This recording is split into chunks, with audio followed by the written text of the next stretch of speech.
রোম্যান্টিজমটাকে অনুপম রায় কিভাবে দেখে?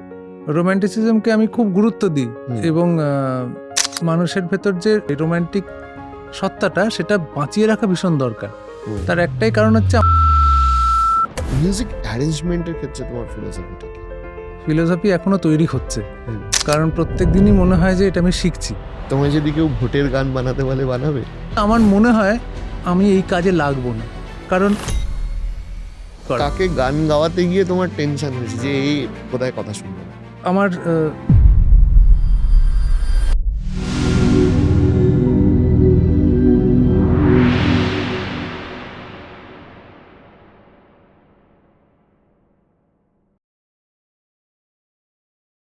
এই যে ভালোবাসার প্রস্তাব, প্রেমের প্রস্তাব, আমি বলছি রোম্যান্টিজমটাকে অনুপম রায় কিভাবে দেখে? রোম্যান্টিসিজমকে আমি খুব গুরুত্ব দিই এবং মানুষের ভেতর যে কি বলবো এই রোম্যান্টিক সত্তাটা সেটা বাঁচিয়ে রাখা ভীষণ দরকার। তার একটাই কারণ হচ্ছে আমাদের সমাজটা এমন, আমাদের বেঁচে থাকাটা এমন এবং দিন দিন আরো কঠিন হয়ে যাচ্ছে যে সবাই চায় যে সেটা মরে যাক এবং একটা মেকানিক্যাল একটা জীবন মানুষ যাপন করুক। কিন্তু ছোট ছোট আনন্দ, ছোট ছোট ভালো লাগা, রোম্যান্টিক ব্যাপার মানে যে সব শুধু যে প্রেম তো সেটা নয়, প্রেম তো প্রকৃতির বুকে দাঁড়িয়েও মানুষ রোম্যান্টিক হতে পারে, একটা মেজাজ আর কি।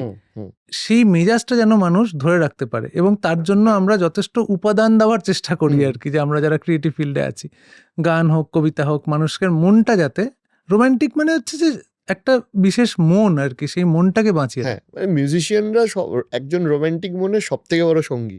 হ্যাঁ, একটা গিটারের মেলোডি বেজে উঠলেই আর কি মনটা বয়স কমে যায়, একটা রোম্যান্টিকতা জেগে ওঠে। প্রশ্ন করবো? হ্যাঁ, কর। তোমায় যদি কেউ ভোটের গান বানাতে বলে বানাবে? Why not? প্রথম প্রশ্ন হচ্ছে যে চেষ্টা করাই যেতে পারে। সমস্যা হচ্ছে যে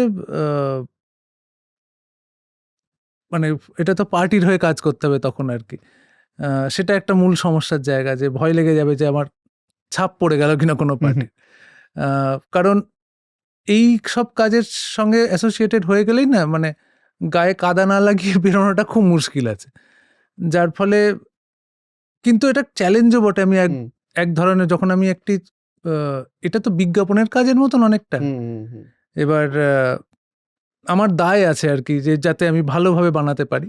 সেটাও মাঝে মাঝে ভাবায় যে তুমি প্রশ্ন করলে বলে ভাবছি আর কি, যে সেটারে কোনো ক্রিয়েটিভ ইম্প্যাক্ট আমি করতে পারি কিনা। কিন্তু আমার মনে হয় আমি এই কাজে লাগবো না, কারণ আমাদের ভোটটা যেভাবে হয় এবং আমাদের যাদের টার্গেট অডিয়েন্স, যেটাকে বলি আমরা টার্গেট ভোটার, আমার গান বোধহয় সেখানে অবধি পৌঁছাবে না। আমার গানে একটু অ্যাকোস্টিক গিটার বাজবে, একটু সহজ কথা একটু কাব্যি করে বলা হবে, সেটা ঠিক সাধারণ মানুষের কথা নয়। আমার কোনো প্রয়োজনীয়তা নেই এখানে। না, সাধারণ মানুষের নিশ্চয়ই কথা, নাহলে এত মানুষ তোমাকে অ্যাকসেপ্ট করে কেন? আমি জোকস অ্যাবাউট, আমি এই জায়গায় আসছি। সেটা হচ্ছে যে ধরো নিজে গান করা, একটা কম্পোজিশন তুমি করলে, তুমি রেকর্ডিং স্টুডিওতে গেলে, করে নিলে, আর গান করানো, এই দুটোর মধ্যে কোনটা তোমার কাছে ইজি লাগে? অবভিয়াসলি নিজে গেয়ে নিজে কম্পোজ করে গেয়ে দেওয়াটা অনেক সহজ।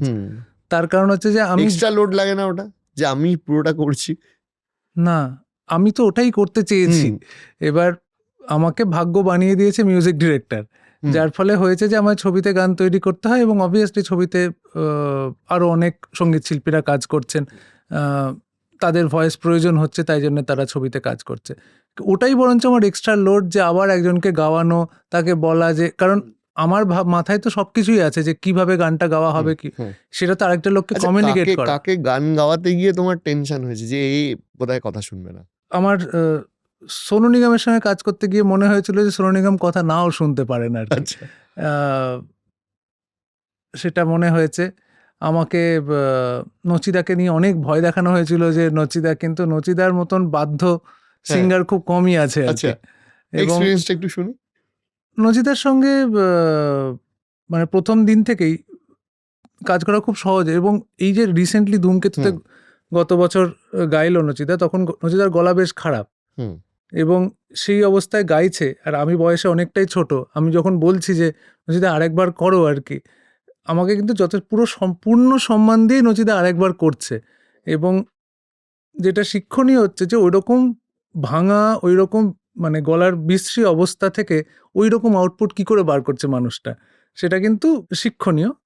এবং কি বলবো, ওই যেগুলো জুজু দেখানো আর কি, ভয়, তুমি যে ভয়ের গল্পগুলো বলছো সেগুলো অ্যাকচুয়ালি অতটা সত্যি হয় না। কারণ সিঙ্গারদের মধ্যে, প্লেব্যাক সিঙ্গার বা যে কোনো পারফরমারদের মধ্যে একটা ভেতরে অদ্ভুত খিদে থাকে, অদ্ভুত তাগিদ আছে। তুমি নাম করো যে কোনো আর্টিস্টের মধ্যে, এবং তারা স্টুডিওতে এসে তাদের বেস্টটা দেওয়ার চেষ্টা করে, যার ফলে কারণ সেটা তারও কেরিয়ারের সাথে যুক্ত। তার কেরিয়ার, তার একটা দায়বদ্ধতা আছে, দেখেছি আমি, তার একটা অদ্ভুত প্যাশন আছে। এবার যে মানুষটার প্যাশন নেই, যে ভালোবাসে না এই কাজটা করতে, সে থাকে না বেশি দিন এই ফিল্ডে। সেটা করতেই পারবে না তো, যে ভালো করতে না আসলে কেউ আসবেও না মিউজিকে, আমার মনে হয়। হ্যাঁ, আসে, কিন্তু ওই সাস্টেন করা যায় না আর কি, কারণ সেই খিদেটা তো নেই তার মধ্যে। কিন্তু যারা সাস্টেন করে, যারা দীর্ঘদিন ধরে এখনো যাদের নাম উচ্চারিত হচ্ছে, জানবে প্রত্যেকটা মানুষের মধ্যে অদ্ভুত খিদে আছে।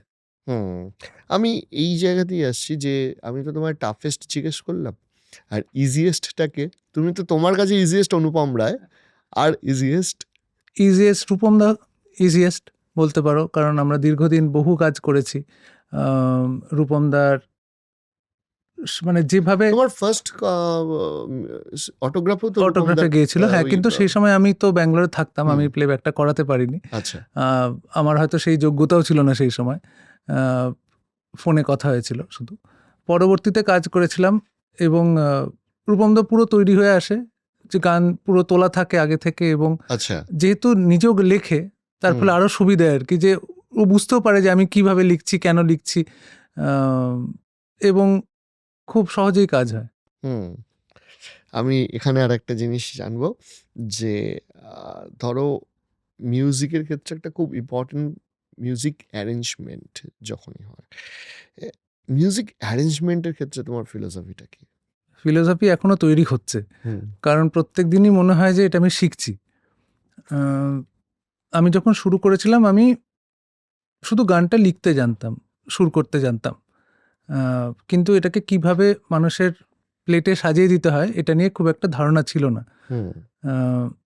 ব্যাকিং কিভাবে হয়, আমি কর্ড বানাতে জানতাম গানের, যে এই সুর লাগলে তার পেছনে ব্যাকিং কর্ডটা কি হবে, কিন্তু একটা কর্ড দিয়ে তো হচ্ছে না, তার পেছনে আরেকটা লেয়ার লাগছে, তার পেছনে আরেকটা লেয়ার লাগছে, যখন মুভ করছে হারমোনি কিভাবে মুভ করছে, এগুলো সম্বন্ধে খুব একটা ধারণা ছিল না। সেগুলো কাজ করতে করতে করতে করতে শেখা, এবং বলা যেতে পারে এখনো শিখছি।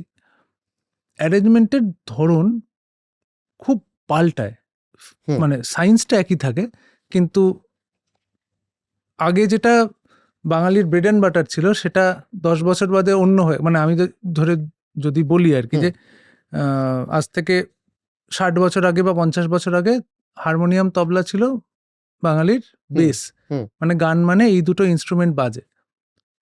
কাট টু 90s পরবর্তী থেকে গানে গিটার বাজবে এবং ড্রামস বাজবে, এটা একটা স্ট্যান্ডার্ড হয়ে গেছে, এবং এখন এটা চলছে। 2030 কি হবে আমি জানি না, কিন্তু এটাও দুদিন বাদে পুরনো হতেই পারে যদি আরো মডার্ন কোনো ইনস্ট্রুমেন্ট চলে আসে, কিন্তু গিটার এখনো রাজ করছে, এবং কলেজ স্টুডেন্টদের মধ্যে ক্রেজ বাড়ছে যত দিন যাচ্ছে। তাই কি আমি জানি না, মধ্যখানে তো দেখছিলাম খুব, আগে এত ছেলেমেয়েরা গিটার নিয়ে কলেজ যেত না, এখন সংখ্যাটা বাড়ছে। হ্যাঁ, আমাদের সময় থেকে দেখছি আর কি, যে আমরাই তো, এটা তো গ্লোবালাইজেশনের একটা ফল। এটা একটা সুবিধা, মানে হারমোনিয়াম নিয়ে কলেজ আসাটা একটু টাফ, সেটা টাফ, কিন্তু হারমোনিয়াম নিয়ে বাড়িতে গান প্র্যাকটিস করাটা কিন্তু গায়কদের জন্য একটু বেটার। হ্যাঁ, তার একটাই কারণ হচ্ছে সুরটার এক্স্যাক্ট শুনে ওটা কানে আসছে, ওটা গাওয়া যায়। গিটারে তো একে যদি ভুল তারে বাঁধা থাকে, মানে ভুল সুরে বাঁধা থাকে, তাহলে অসুবিধা অন্য জায়গায়। সেটা এখন ফোনের অ্যাপগুলো আসাতে খুব একটা অসুবিধা নেই, ঠিক অ্যাসিস্টেড টিউনিং আছে, কিন্তু তাহলেও আর কি সেটা তো গিটার বাজিয়ে গান গাওয়া বা হারমোনিয়াম নিয়ে গান গাওয়া, সেটা নিয়ে আলোচনা আলাদা। তুমি অ্যারেঞ্জমেন্টের কথা বলছিলে, তবে হ্যাঁ, যুগ যুগ ধরে অ্যারেঞ্জমেন্ট পাল্টাচ্ছে।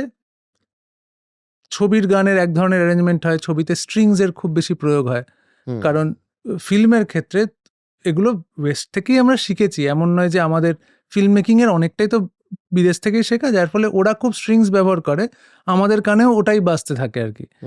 এবার যখন নন ফিল্ম গান হয়, যখন ছবির জন্য নয়, তখন কিন্তু স্ট্রিংস বাদ দিয়েও গান তৈরি করা যায় এখানে, মানে অ্যারেঞ্জমেন্টের কথা ভাবা যায়, কিন্তু ফিল্মের ক্ষেত্রে ভীষণ ক্রিটিক্যাল হয়। কারণটা কি যে ফিল্মের ক্ষেত্রে স্ট্রিং এর বেশি ইউজ হয়? এটা মূলত ভিজুয়ালি অ্যাপিলিং লাগে, বুকের ভেতরে একটা অদ্ভুত অনুভূতি হয়, গ্র্যান্ড হয়, ম্যাজেস্টিক হয়, আচ্ছা, লার্জার দেন লাইফ একটা অনুভূতি বা দেয়। এরকম কি ম্যাটার আছে যে ধরো তোমার গানের যে প্রিলিউড বা ইন্টারলিউডের যে পার্টটা আছে, ওই পার্টটা হয়তো ফিল্মের কোনো হুক জায়গাতে বারবার বিজিএম হিসাবে বাজানো হচ্ছে, সেটা একটা আলাদা ব্যাপার, কিন্তু তার সাথে স্ট্রিংস এর কোনো string এর যোগ, কোনো সম্পর্ক নেই। আচ্ছা, স্ট্রিংস এর যোগ থাকে, ওটাই ওই লার্জার দেন লাইফ একটা ফিল দেওয়ার জন্য হুম। খুব স্ট্রিংস এর ব্যবহার হয়।